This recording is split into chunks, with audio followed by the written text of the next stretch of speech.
ओके हम गोलियावा टोपी बनाई।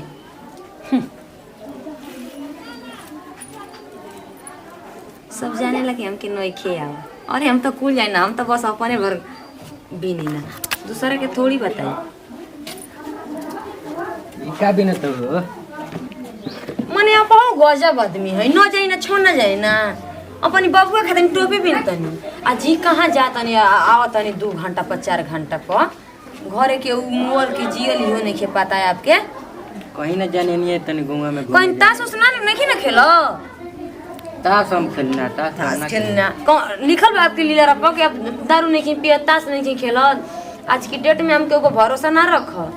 ताश नाम खेलने वो स्वेटर हमरो के तो तन बीन दिया था। रुक जाए हमारी तू बहन की लड़का के टोपी पहनने के बाद हम आपके स्वेटर पहन देता नहीं। क्या कहे धिया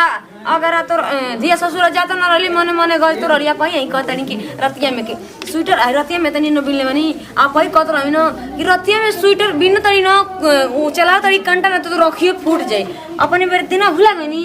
आपका आपके खातिर नहीं लगता तनी स्वेटर में खोल देता। अच्छा हम ही मैंने खोल बनी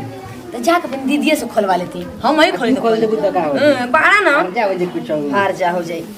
गर्मी होनो हो गया घाम लगता है। अजी हमर नैहर जाए के मन करता चलो किना ले चल। आ सुनी न मेगो बाना आपके संग में ना है ना बाप बेटा हुआ देवर जी काहे नहीं का है ना वही नहीं है ना ही काहे 2-4 दिन हो गइल बजी ओइले का करे अरे हर चीज के गलते ना मान जा सही के एकदम आप तो और ओइले भात नहीं बोई ना के हमर मन एकदम भर जाला उ हाल के बनी के हरा के देख के क्यों फूटे ना बिना रहू ना जा ओई बेटा बिना आपका काम ना चलत रहला आ का करी यही लागत तो घर खेती पे चलाओ तनी। अच्छा घूमे फिरे ना हाँ देखी घूमे फिरे एगो तो हमनी का देवर ने का छोड़ तुम नहीं के देवर माने ना जानी हां केहू के देवर देखी भौजाई माई समा बोली छ ठीक न ई तो मालूम बा ना तो तब का आप अपनी भौजी से बतिए तो कहली कि अपनी भौजी के रखले बनी तो तब काहे ई बतिए बोले कि का करी गई तो फक देना अब अपनी बड़की भौजी से बतिए तो हम कह दी कि अपनी भौजी के रखले हई। देखी केहू के बारे में उल्टा ना सोचल जाला ठीक ना क्यों नहीं सोच में पड़ जाता नहीं जी पियले नहीं की ना ना वो दारू काहे का पी ना ही आप तो दारू को पूजा करी ना हम देखले नहीं की जब बियाह में गुलानी तो दारू को पूजा करके गोलानी आरती करत रहनी ओई गाड़ी में भैया जान तो माने ना हो कि भूला था देखी ना ए भैया हम का देखी हम जाई मने देखे का देखे ना देखे हम आइयो काला गुला अजी आनी बैठी ले बिछावे बढ़िया रह देखिए तोहरो लटे जे त दिक्कत है ना बाटे ए हमनी के हालपुर का भी न तड़ो जाए जनतनी थोड़ी इ न देखी में नजर लग जाला जनतनी हमरे दीदी के नाम ही बोल लइका बोल बोल के सोचनी न गोलिया टोपी बिन देई एगो हमरो के बिन दिया एगो हमरो के बिन दिया ना ऐसा नहीं अजी का कहानी आपके दिन त जान हाजिर बाटे बोलत रही बोलबे ना कलो तू ना भैया बोले आड़ा ई आई में गुंडा आई लगल बोलत बनले के पूछी बिगड़ला के बाद ना पूछी ना कहते बड़ो सब कुछ सुबह सोचला कि बनले के साथी बाटे बिगड़ला के कोई के साथी अजी सुनी ना हमार मन करता बक्सर जाए के बाजार करे ले चलो टाइम रही तो हम देखत नहीं अब तो पहाड़ है टंगले बानी बजरंग वाली हम ले जाके घुमा दी का हां जी ई बात सही कहनी छनी हम के लेके अब भैया के टाइम नहीं है तो चलो तारे घुमा दे क्या हां मतलब के टाइम नहीं दौरा ले जा सकेला लिया जा घुमाया ऊपर बाजार पे आप हमर बतिए ना समझ पाओनी आ अपन मेरा दूसरा के माथे ठोक देना कि लो ले जाओ घुमा लिया काम हम तो काम ना करी केवन काम करता नहीं खेत जोतता नहीं आ कि धान काट के बोझा बांधता नहीं मैंने दौरी बा हां हां अब बड़ी के दमरी सही के दम लागला ना कि गेहूं किरण यार अंदर अंदर उठाता नहीं ए हमके ले चली बक्सर में सही के चलो तारे घुमा दे चाट खाई काहे के अपना भैया के बोलत रहे लो मारा था अभी काम धाम बात नहीं धान उन दमा जाता बोझा ढोआ जाए तो तब तारा के लिया चलम बाजार धान उन बेच के तो पैसा हम जानता नहीं कि हम जानत रहनी है कि आप धनिया के पेड़ पर चढ़ाई पुली तक ले आएंगे लता से मारा गिर जाए छोटे दिन गाड़ियों किना जाए अरे हमरा के तो अब ट्रेन किन के दे जा दीजिए हम ना तारा किन के दी ना जोन मांगलो जोन देबे कर हां दे ना लेकिन आज काम रही तो काल दे ना देना नहीं यो देता ना देता हमारा आज मन करता घूमे के चुप रही तन जाई तो देखी तो भैंसिया खुटे में बड़ी सा कि बनाई बड़ी सा ठीक है बताओ बड़ा काम करता नहीं अरे हे भगवान कुकुर मुंह लठाई तो गोल देवता तो गइना देवता मन को वहीं से के बोल के बैठाई ना हम के कहला के उ बतेर ला के हारा के देखे के पूरा रहियो ना जाए अब हमार रोई ना गए त अपन आचारा का कोना बिछैनी है कि बैठी जल्दी केहू ने बढ़िया कोइले है केहू ने हमसे टच में रहो ना देखी भाई बैठल नहीं ना कहू तो हटियो जे मसन ला थोड़े बाटे अरे सड़िया पर से हर जब दिलाव में से किंग ने हटा ना दिलो में से ना हटा देखी ना हम हमारे दिमाग चोट भी ना का अच्छा तनी हमके आपसे प्यार हो गई भाई आपके हम जानते हैं कि मैंने कहे सही प्यार हो गेलो अब जया आईनी ना तो ही हमारी मन में कुछ लावा फुटत रहे लेकिन कहनी ना कि कहम नहीं तो कहम ना भैया से तो यही गने सकी हाडन सकी नहीं अरे उ जतनी ना बोली ना तने तो बैल खोली ना ना जना बोला बड़ा रईस लेके बुझाता रईस के गांव में का उनकी गांव में का लड़का लड़की ना बाकी सब पिटैले भी ना हां तब हम तो ही ना रहे नहीं तेता शिकायत सुनी ना इनको कि कहा बताए कि वो बड़ा डेराई ना इनसे नहीं था जानते मैंने हमसे सुंदर थोड़ी बना अरे तो डराइना बिना कोन हम भाई न डराए के का बात वो कोनी कन के मुंह अथु लड घी को लड्डू लाग गई सही वही के बात बाटे। उनसे अच्छा पही लागी ना लेकिन का ये कुल का अरे हम तो एकदम सोच लेनी ना कि हम के लेके चलब अब बक्सर तो चलो तब कुछ ना किनले रहती लेकिन बस आपके मन भर देखले रहती अरे बक्सर घूमले रहते हैं तक कितना बढ़िया लाग रही का आओ तरन का हो वही है तना जल्दी अरे कौन ठीक बाटे उस के सर दे जीवन सर दे सकी हो तो अपन यातू के सकी कर हमरा के सकी करे तो जनतो नहीं खाऊं कौन ठीक बाटे कौन ठीक होटे लागता कि हमारी लीडर पर लिखा जाता का कि हम केहू से बतियावत ना अभी तो बात नहीं है लेकिन एगो बात कही कि वो टाइम निकाल के एक दिन में एक बार जरूर घरे आए अरे बड़ा तो देखे के आवत मन नहीं करे। खे अब कितना माले लिया है सही जी तो हम चली ना ना तो फिर आज हम तो कहन के देखा ए, अपने कोई तारा खातिर फूल लिए बने ठीक अरे बाटे हमारा खातिर काया फूल देता नहीं हमारा खातिर फूल का देता नहीं आपको भैया तो एगो अच्छा चुनरियो ना दिया हनी का फूल दे अरे तो वो ना दिहन तमो ना दे सब का होता हमर भाई बोतले बाटे पूरा हो जाए आई सही मजाक दूसरे ऊपर हम भैया से कहत तो होइए करी उतना टेंशन थोड़े लेवे हाँ लेकिन स्वार्थी मत बनो बा अभी ये कुल कहबू तो ठीक नहीं आज ना की डेट में लड़का स्वार्थी बन जाता न तो सब लड़का जैसा नहीं ना हम सब लड़का जैसे काहे नहीं की ना लगता ना कि काहे हमारा पर विश्वास नहीं है कि आज बिना विश्वास से कोई हाथ ना कोनी फूल नहीं अब जाए ढेरी हो गई सही तो के वो आज यहाँ ना तो दिक्कत हो जाई ठीक है चलते फिर कब आइम अरे एकदम फेर का एकदम आउते रहो अरे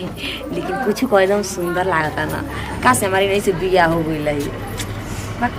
वही ना त हमार स्वेटर हो ना बिने के मन करत रह पूछ खाए के तुम की भाभी की होता भाभी अजी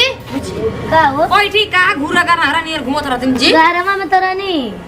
ए जो तो घर में घर का करतनी अच्छा एगो बात पूछी पूछी हम घर में रहनी जन लो हां जब बहरिया नहीं ना हां तो की रहल गोरे गोरे रहल हन पियर का शर्ट और जींस पहनले रहल अब एक छिनार कुछ कह दे तोर भतार न हमार काहे के वो बतार लगी हन तोर भैया का दोस्त न हो तारा के मन भैया के दोस्त रही तो भैया के दोस्त न रही फूल हाय रे भगवानु बेटा कितना शरीफ हो आई का सोचे तो बात तो बाड़ू हो सही के जे जैसा रहल ओइसने सोचेला मन हम वैसा नहीं ना होगा बन यार कन शर्ट का बतिया तलो तो बतिये नहीं हम कैसे नहीं की बतिये हम तो कुल देवरन से बतिये ना सट सट के तो देवन से सब करले तू बतियावेलू जे तोर बिया हुई न तो ये तू चल जा जा देखो तो का होता टे होनी बाहर आ एक बाल्टी पानी लेके धो दियो सरे मोटा के गधा हो तड़िया करे के ना धरे के हम तो होइए गोइल भैंस गोरु चलिए गु चलाइए देनी जात का नहीं करे मेरे के भैया भैया अब बोला बहनी कुटू का खाता ले जो का बैठल बला हो जानत दो बहनी गुटका ना खाई ना नूता हमारा बहन रहिए ना जाला अक्का नहीं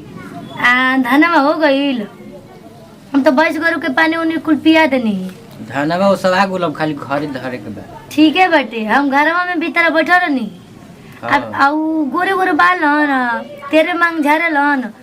आ उ के लागी तारा वो हमार दोस्त न लगी हन दोस्त लगी हन भाभी तरह के ऐसे पूरे से शर्ट के ऐसे फूल देत रहल हन हम देखनी कब आई रहा जे हम आवत न तारा के ना कहीं कती नहीं बतिया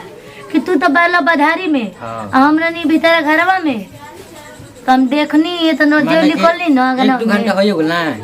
1-1.5 घंटा का को और देखो तो लगभग 2 मिनट होता है घरवा में नहीं ना बरिया नहीं तो देखो तो पूरे शर्ट के फूल देत रहल आ खूब भाभी सटर बतियावत रहली तो दोस्त हमार बढ़िया ऐसा तो ए कहीं ना चुप ना रह भाभी ले कहनी तो कहत तार बता रहो तो कहनी कि बक भाभी का कहतल तो कहतल ना हमारे मैडम कुछ कर सकेले ना हमार दोस्त कुछ कर सकेला ठीक बा, हम झूठ- बढ़िया मौगियो काम जाने हम झूठ बोलते न पर मौगी हैसन ही तार बहिन है मन विश्वास नहीं के ना आ उ दूसरा घर के आइल बोल तुमकर पर विश्वास बा मेरा नु ही ओकर संग रहत है जान अच्छा। देखत है तू मेहरारू विश्वास है बा। ओकरा संग रहत ल हम तार बहिन है हम घर में रहत है तो हम देखते नहीं कि तू सिवान में बाला तो देख लेता ल ना तो जाए हमारा पर भरोसा नहीं है ना जाए दिन अपने आँखी से तारा के दिखा दम ना आँखी से तो सामने हम देखनी मगर आँखी के सामने तू झूठ मान देला भाई होके जाए दिन तू देख लियो ना ताई दिन सोचिए कि हमार बहन सही कल है कि गलती कल है तू ठुकरा दिला ना ठीक बा हम जात नहीं हमार दोस्त ऐसा ना कर सकेला अब बहन झूठ बोलतिया कि सच बोलतिया अब तो बुझाते नहीं है भाई कितना छिनरा माना जा भाग हाय हमका फूल से मारत रहना हो जा फूल से मारत रहे तब का जी आ वो जन तनी के गने छते पर से चढ़ के हमार बड़ा लाज लागत रहला अरे भुअरू रहना हां अच्छा वो पियर का टी शर्ट वाला भुअरू रंग के पियर का टी शर्ट वाला लाल का टी शर्ट वाला हम अच्छा, का हाँ, जानता भुअर है। हां जानते भाई हम कितना लजाई ना हम आज तक ले केहू के सामने वो आपका दोस्त हम उन्हीं के सामने तनी होई तो हम केहू के सामने ना होई ना जन्नी आ सुनी ना अब आ राशन कुल खत्म होल मसाला मरचा नहीं खे तेल नून नहीं खे तो बताई दिन भर गांव घूम अब तक पेटवा जी जाई तो काहे एंगने कके फिर ना लिया ना पैसा दियत तबे न भाई अच्छा जाके अपने बाप से पैसा मांगी हमें लगता कि हमारे बाप ये दिल मना का पेंशन पापा दले तब न पैसा दिया काहे तो पापा दिल मन तो हमारे पापा आज ले समरिया पापा से हम ऐसे अपनी मांगते हमें दे तो पापा ले मांगे पैसा लेके गोले नहीं बाजारे बाजार तो खत्म हो गइल कुल तेल पानी अब लगा का लिए बोलियो चीनी ले ले दाल ले ले हल्दी ले ले नमक ले ले चपाती ले ले और का बताएं जी और तू के मसूर के दाल लेके और का ले और का लेके हल्दी मसाला तेज हाँ कुल एकदम में जैसे किचन में जितना सामान रहला उतना लेके आई ठीक ना ठीक है तनी देखी सामान रहला ना त केहू हित ना दाल ना त बना के देहो में चट दिन चुटकारे एकदम चीनी और चाह पत्ती हो हाँ चुटकारे धरे में ना इतना निक लागेला ना कि का बतावे के जन्नी अच्छा तनी हमार त मन करता है कि 5 किलो दूध दे का होला हो की अरे हो मोर देखा करता रह तो जान हो तब और सब बढ़िया बाटे ना हां ठीक है चल आपन का ठीक बड़ा सब एकदम बढ़िया ए बाटे जी चलिए चाय बनाओ तनी ना ना कोनो जरूरत नहीं है ठीक बाटे खाना वाना खा के बनी और और सब ठीक कुछ बाटे ना ठीक भैया बना। बेटा चाह पी के दियो ना ना ठीक बाटे तब तबियत पानी सब ठीक बाटे ना हां तबे ठीक है आई ये का ना समझाई ना जी पूरा पैजामे बनी नहीं बड़ भाई हणा मैं नहीं के समझावल बड़ मतलब बड़ ठीक कर लागी के तब ध्यान ठीक ना हम जाते नहीं जी सब- सुनी ना हम जाते नहीं छोरा लेके आओ तो जाई बाजार जाके बाटे का बाजार जाके चल चल चल वो नहीं चल हम गाँव आ तू बाजार कर लिया ठीक बा बाजार हो जाई सब सामानो आ जाई ठीक है बाटे चल अब घर वाले ले लो जरूर लेके आ चल जरूर लेके आ तनी गोड़ छुके गोड़ लगा तनी नमस्कार प्रणाम हम खुशी गुड़ के गोड़ लागतनी आई वीडियो अच्छा लगी तो दिल से लाइक करब जा शेयर करब जा सब्सक्राइब करब जा कमेंट में जरूर बताइब जा